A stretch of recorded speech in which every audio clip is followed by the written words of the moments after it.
I like to be structured. I like things to be the way that they are. If you went in my closet right now and at home, you would find all my short sleeve t-shirts that don't have a button in one order from light to dark in color.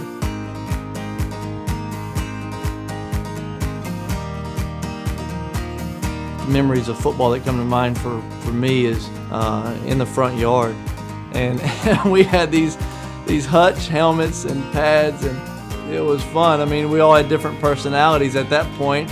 I felt like I was going to be a linebacker, so Dad would come out there and Dad would just say, "Hey, if you're going to get ready to play, you just go run into that tree over there. That way get you ready to play." I like to challenge my mind. A couple of years ago, I started reading Einstein for Dummies. And just because I've always been fascinated by the cosmos and looking up at the stars, and so Einstein kind of decoded all that with gravity and his theory of relativity and all that. And so, you know, you're kind of hearing my accent and going, "There's no way you read Einstein," but you know, I like to study things. I love to learn.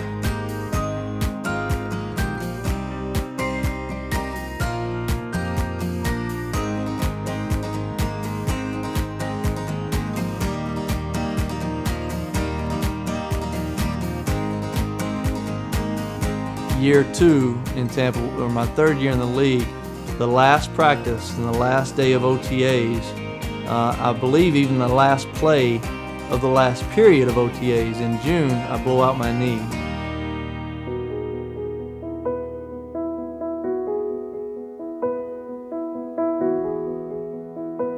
God did some wonderful things, allowing me to heal quickly, work my way back into a position where I can play. At that moment, we had our second child, Elijah. Elijah has a fall, as most babies do, but he gets a bump on his head that doesn't go away, and it stays there, and it actually grows. The first doctor that we go to says it's a tumor.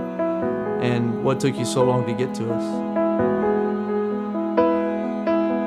He's 4 months old. What in the world did he do to deserve this, or what did we do? There's no way you can look at it and go, okay, this is what we do next. I'm a planning kind of guy. I didn't have a plan.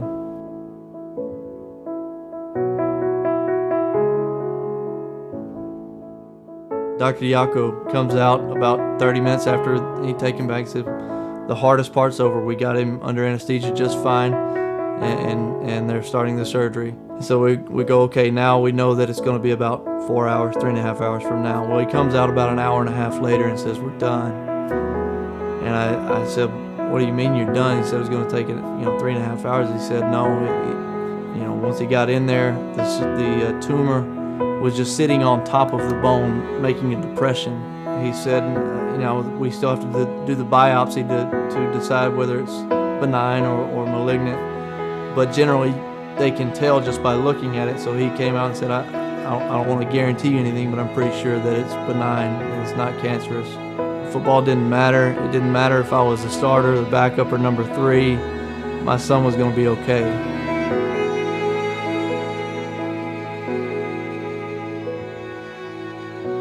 And I get a call the next day, and as Coach Paul Hackett, he calls me and says, hey, you're going to start against New Orleans. And it's my first start since I was a rookie.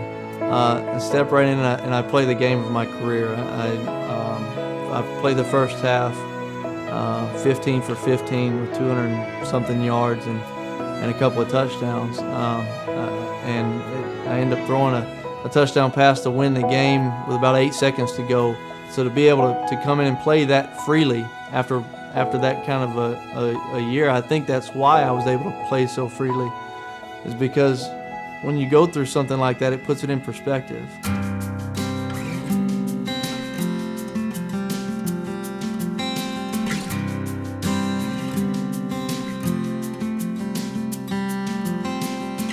Whether it be knee injuries or my child's illness or a coach's decision to sit me down and not play me anymore, or a general manager's decision to trade me, it's God's power in and around our lives that move us and point us in the direction and make us who He wants us to be.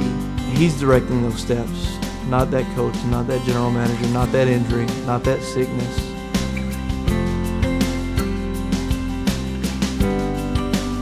it's His plan, not mine. As much as I want to plan, and He's the one in control.